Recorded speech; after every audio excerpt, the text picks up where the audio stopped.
So ayun guys, itong naisip kong pananghalian ngayon, meron tayong bulaklak ng kalabasa, saluyot at saka talbos ng sitaw. Una, pinakulan muna natin yung labong para hindi mapait at i-check natin sa ref kung meron tayong na hulog.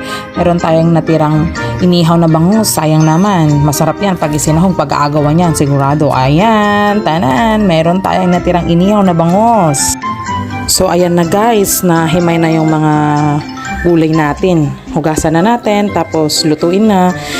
So ayan, yung bangus, pinakuluan ng mabuti para manuot yung lasa niya dun sa sabaw. Yan, pakuluan mo lang ng pakuluan hanggang sa magkulay yung sabaw.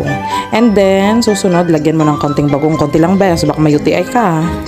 Susunod na dyan yung ating labong. Ayan, nilagay na natin yung labong na na-drain na at nahugasan. Yan na, labong.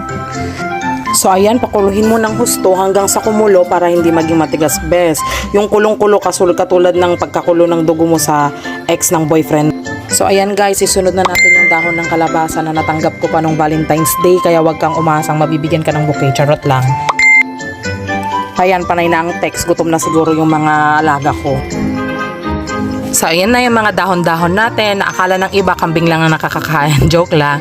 Yan na. Ilagay na natin yung saluyot tsaka yung talbos ng ating sitaw. Wow! Pakuluin na natin ng mabuti. So, ayan na. Umuusok na. Ready to eat na. Oo, magsasandok ako agad. Ako ang dapat na mauna.